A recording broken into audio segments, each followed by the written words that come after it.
The United States has approved an arms sale of $11.1 billion to Taiwan, demonstrating that U.S.-Taiwan relations remain rock solid, prompting Beijing to jump in rage. While the Chinese Communist Party, CCP, habitually throws tantrums, Japan's Prime Minister Sanai Takaichi remains composed and steady, expressing her willingness for frank dialogue with Beijing, a posture that carries the poise of an Indo-Pacific queen. Don't miss the next drop, subscribe and hit the bell. The U.S. State Department has approved an arms sale of $11.1 billion to Taiwan, the largest in 12 years, deterring Beijing's military ambitions and once again showcasing the unshakable strength of U.S.-Taiwan relations. Beijing erupted in anger, lashing out hysterically. While Beijing fumes over U.S.-Taiwan ties, its relations with Japan show no signs of improvement. As the CCP grows easily agitated, Japan's Prime Minister Takaichi remains dignified, elegant, and unshaken. She stated that precisely because Japan-China relations are complex and filled with unresolved issues, maintaining communication is extremely important.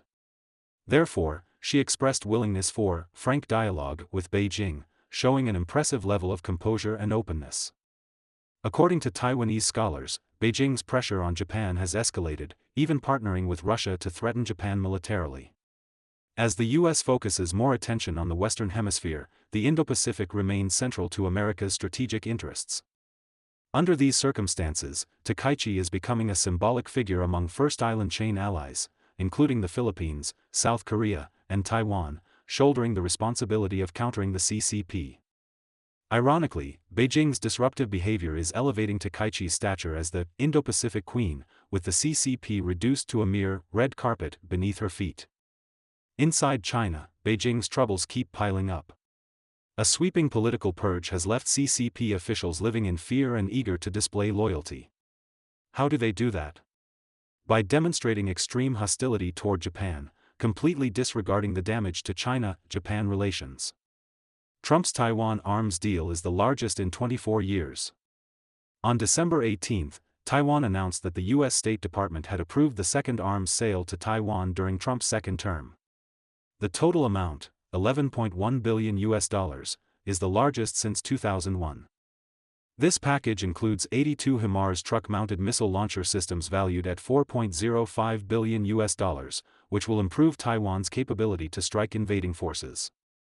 This aligns with Taiwan's strategy of making Beijing reconsider any invasion attempt by raising the cost of aggression. The deal also includes self-propelled artillery, missiles, and anti-tank drones. Presidential Office spokeswoman Karen Kwa expressed sincere gratitude, saying the sale demonstrates Washington's continued commitment to Taiwan under the Taiwan Relations Act and the Six Assurances. She noted this is the second arms sale to Taiwan approved under Trump's current term, further underscoring the closeness of Taiwan, U.S. cooperation and Washington's concern for Taiwan's defense needs. Su Tsuyun, a researcher at Taiwan's Institute for National Defense and Security Research, said the 60 self-propelled howitzers approved this time are the newest model, currently in U.S. service, representing a major upgrade for Taiwan. He noted that the HIMARS system will enhance deterrence, as its strike capabilities can reach military targets along China's eastern coast. According to Taiwan's Ministry of National Defense, the sale has been approved by the State Department but still requires congressional approval, expected within about a month. Taiwan's legislative yuan must also review related contracts. Currently, the opposition Kuomintang and the Taiwan People's Party hold the majority. President Lai Ching-te stated last month that U.S.-Taiwan relations remain rock solid. On December 18, Taiwan's Ministry of National Defense again expressed sincere appreciation for the U.S. approval. Last month, Lai announced an additional defense budget of approximately $40 billion over the coming years, aiming to raise defense spending to over 3% of GDP by 2026 and to 5% by 2030, addressing long-standing U.S. requests. This funding will support the development of a multi-layered defense system Lai calls the Taiwan Dome, T-Dome, echoing Israel's Iron Dome. According to Lai, the T-Dome aims to defend Taiwan from PLA missiles, rockets, drones, and combat aircraft. Despite having its own domestic defense industry, Taiwan remains heavily reliant on U.S. weapons due to Beijing's growing military pressure. In November, the U.S. approved the first Taiwan arms sale under Trump's new term, $330 million for parts and maintenance for F-16s, C-130s, and Taiwan's IDF fighters. AFP noted that although the U.S. does not diplomatically recognize Taiwan as a sovereign state, it remains Taiwan's most important security partner and arms provider. Meanwhile, Beijing continues to assert Taiwan is an inseparable part of China and refuses to renounce the use of force, increasing military, economic, and diplomatic pressure. PLA aircraft and naval vessels appear near Taiwan almost daily. On December 18, Taiwan's Ministry of National Defense reported detecting 40 PLA aircraft and 8 naval vessels around Taiwan within 24 hours. Takaichi calls for sustained and frank dialogue with Beijing. According to BBC Chinese, December 18, during a press conference following the close of an extraordinary parliamentary session on December 17, Takaichi reiterated her hope to maintain frank and sustained dialogue with Beijing to ease tensions. Takaichi told the media, precisely because there remain unresolved issues and challenges between Japan and China, communication is all the more important. Japan will continue explaining to Beijing and to the international community that it is willing to keep the door for dialogue open and respond appropriately from the standpoint of national interest. Observers noted that no matter how vicious Beijing's attacks become, Takaichi remains calm and willing to maintain sustained and frank dialogue. The contrast is striking. While Takaichi stays composed, the CCP repeatedly throws fits. For example, the Wall Street Journal reported the latest U.S.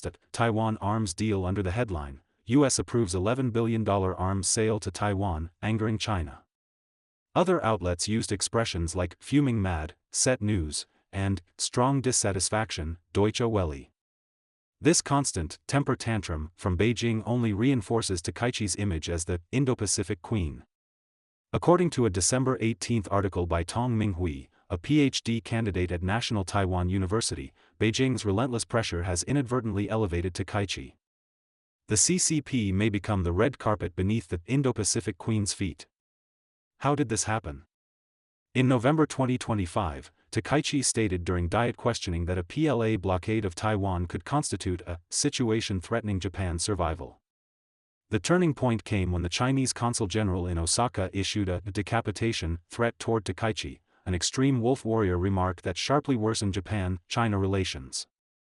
Beijing then escalated across the Indo-Pacific, attempting to intimidate Japan into retreat and force Washington to concede to its claims. On December 9, Japan's Ministry of Defense detected 2 Russian Tu-95 nuclear-capable bombers flying from the Sea of Japan toward the East China Sea, meeting 2 Chinese H-6K bombers. The joint formation then flew long-distance missions across the western Pacific. 4 Chinese J-16 fighters escorted them, flying back and forth between Okinawa and Miyako Island. Meanwhile, Russia deployed an A-50 early warning plane and Su-30 fighters in the Sea of Japan, forming a north-south encirclement of Japan.